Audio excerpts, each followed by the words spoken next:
Get your pen and write your story all over again. And this time, learn the lessons, motivate others, and share that inspiration. Dear Max FM with DJ Chini. Dear Max FM, ako si Clark Jaime, 30 years old, tubong kanalong. Fourth year high school ako nung nakilala ko si Aika. Nagkarelasyon kami at naging matibay ang pundasyon ng aming relasyon. Kasi maging during pandemic era, nalagpasan namin. Kahit maraming restriction for traveling, nagawan ko ng paraan para makita at mapuntahan siya sa kanila. Dahil magkaiba po ang barangay namin, pero iisa lang ang municipality. We realized na kailangan na naming magplano para sa future. Dahil alam naman naming mahal namin ang isa't isa. At sure na kami na talagang magsasama hanggang sa pagtanda.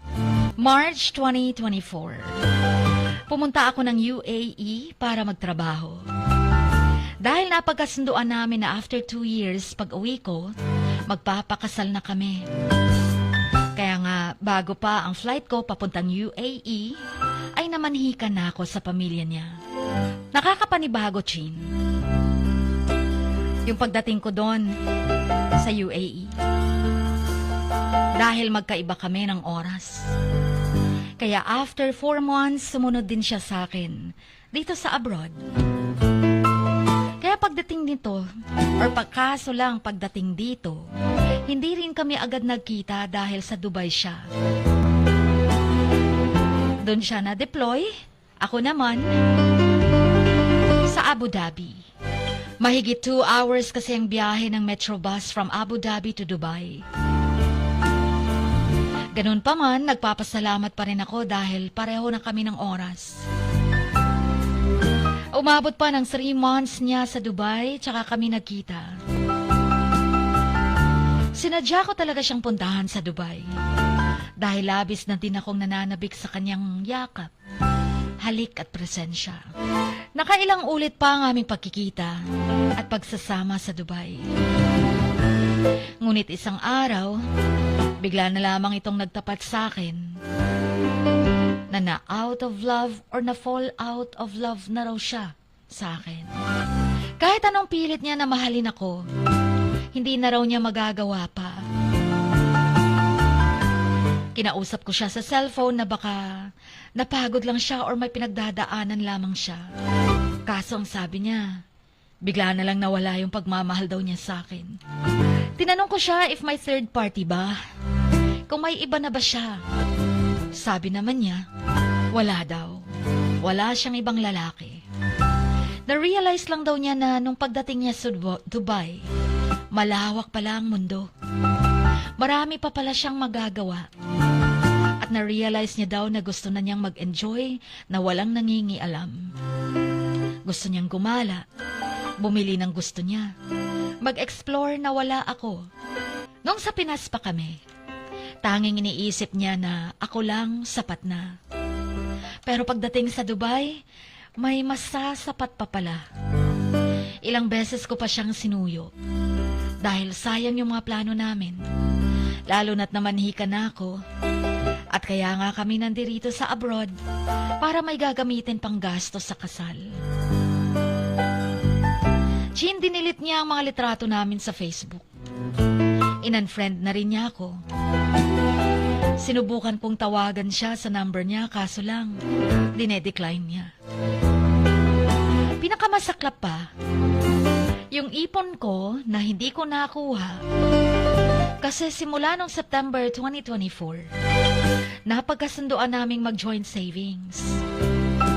Tig 20K sa amin monthly. Kaya lang, yung pera namin, buwan-buwan din naming pinapadala sa mama ni Aika. Dahil nilalagay namin sa co-op. Secretary kasi ng co-op ang mama niya. At dahil dito kami sa abroad, nakapangalan sa mama niya yung aming savings sa co-op. Tinawagan ko ang papa ko para puntahan ang mama ni Aika. para i-withdraw yung kalahating amount ng pera. Dahil kalahati nun ay kay Aika. Kalahati naman sa akin. Kaso lang, Chin, ayaw ibigay ng pamilya ni Aika. Iba kasi ang kinuwento ni Aika sa pamilya niya. Sinabi raw niya na naghiwalay kami kasi nahuli niya akong may ibang babae. Kaya bilang danyos daw dahil sa kahihiyan. Dahil nga alam na ng mga kamag-anak nila na tapos na ang pamamanhikan ko. Yung perang yon na nasa co-op ay pambayad na lang daw sa kahihiyan na ginawa ko. Tinawagan kong pamilya ni Aika. Sinabi ko ang buong katotohanan. Gusto kong bawiin ang pera dahil gagamitin kong pambayad sa agency ko. Dahil uuwi na lang ako. Hindi ko natatapusin ang kontrata ko. Para saan pa magpapatuloy akong mag-work dito? Yung purpose ko dito sa abroad ay di naman natuloy. Nag-abroad ako para sa kasal namin. Sana. Ngayong wala nang kasalang nangyari, uuwi na lang ako. Kaso problema ko ngayon, bukod sa ayaw nilang ibigay yung savings ko, sasampahan pa daw ako ng kaso dahil sa emotional damage na ginawa ko sa anak nila. Sobra nila akong binaliktad, Chin. Pati pamilya ko nakaladkad na sa kahihiyan dahil kinukonsinti ko raw ang panluloko ko or raw nila ang panluloko ko. At ang totoo, kung gugustuhin kong magloko, Chin, sana'y matagal ko nang ginawa sa kanilang anak. Gusto kong hanapan sila ng proof na kung totoong nagloko ako. Pero mas pinaniniwalaan nila ang salaysay ni Aika na kanilang anak na kahit walang patunay. Pati yung iniwan naming 5 inahing baboy sa kapatid ni Aika. Inangkin na nila. Kasi wala naman sa plano namin noon na mag-abroad. Plano sana naming magbabuyan na lamang. Pero dahil kulang talaga ako nun sa financial, para sa kasal, kaya agad-agad akong nag-apply ng abroad. Sobra na akong ginipit ng pamilya ni Aika. Ano bang dapat kong gawin? Akala ko kilalang-kilala ko na kasi si Aika. Pamilya niya. Kasi nung namanhikan kami, nalaman namin sa aming mga magulang na minsan na pala kaming nagkita nung aming kabataan. Nung mga nasa 1-year-old daw ako, na-hospital ako noon. Sa kabilang bed, doon naman nakahiga ang papa ni Aika. Minsan ang dinala si Aika ng kanyang mama sa hospital para dalawin ang kanyang papa. Nalaman ko ang kwento nito nung araw ng aming pamamanhikan.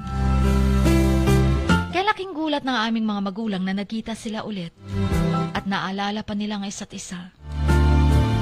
Sabi pa ng papa ko, para bang red string of fate ang aming relasyon ni Aika. Dahil minsan na kaming nagkita nung bata pa. Pero akala ko dahil red string of fate ang relasyon namin, ay kami na hanggang dulo. Pero mali pala ako. Mga listeners, Chin, anong dapat kong gawin para mabawi ko ang mga bagay na akin? Pwede ko ba silang kasuhan? Kaya sana'y mapayuhan niyo ko. Dahil sobrang bigat at sakit lang talagang pinagdadaanan ko ngayon. It's hard to live while you're in pain. Remembering all those happy memories with them, and then ask yourself, damn, it happened again. But that's life. We continue to bleed just to know we're alive. At sana lahat ng sana natin mag-end ng good at lifetime. At sana'y makatagpo tayo ng taong una hanggang dulo na hindi magbabago. Chin, pakitugtog na lamang ng kantang Let Me Be the One. I want to dedicate this song sa babaeng umalis para hanapin ang sariling kaligayahan na hindi ko kayang ibigay. Para sa ilan, sabi, babae lang yan. Makaka-move on daw din ako. But it's hard to forget someone who gave you so much to remember. Nung umalis ako sa Pinas, sobra akong nalungkot at nasaktan na iiwan ko ang partner ko sa Pinas. Kasi wala naman sa plano na susunod siya sa akin dito sa abroad. Pero may masakit pa pala dun. Yung hindi mo narinig. Pero iniwan ka na lang. Habang umaasa ka pa. Masakit malaman na habang ikaw ay buong-buong lumalaban, siya pala'y unti-unti nang sumusuko. Hindi mo alam kung saan ka nagkulang, kung anong hindi mo na ibigay. Ang tanging alam mo lang ay iniwan ka niya. Habang hawak mo pa ang mga pangakong kahit tagal mong pinaniwalaan. Sobrang sakit maiwan dahil ang iniwan hindi lang nawalan ng minamahal. Nawalan din ng bahagi ng sarili niya. At hanggang ngayon, dala ko pa rin ang bigat ng tanong na, bakit hindi ako sapat? Hanggang dito na lamang, mga kamaks. Lubos na gumagalang, Clark Jaime.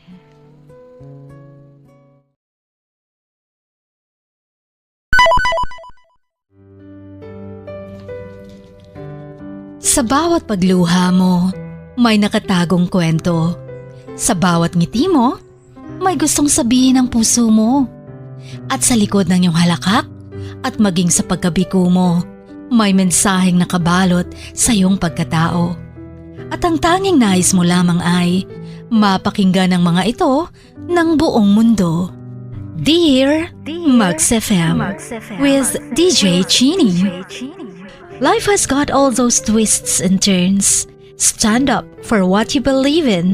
What lies behind you and what lies in front of you pales in comparison to what lies inside of you. Dear Mugs FM with DJ Chini. Sabi nga nila, ang pagsusulat kapag masyado mong diniinan hanggang sa susunod na pahina ay nagmamarka. Katulad ng pagmamahal, kapag masyado mong ibinigay ang lahat, yung sakit na gawa ng nakaraan, dala pa rin hanggang kasalukuyan. Dear Mugs FM, you own your story and you are the author of your own book of life. Don't let others write your script, but let others hear your story and make them inspired. Kaya sumulat na, maging bahagi ng aming programa, Dear Mugs FM with DJ Chini, tuwing Lunes hanggang Biyernes, 1:00 hanggang 3:00 ng hapon sa Max News FM, Sok Sargent. Love, life, and lessons from the past, only at Dear Mugs FM with DJ Chini.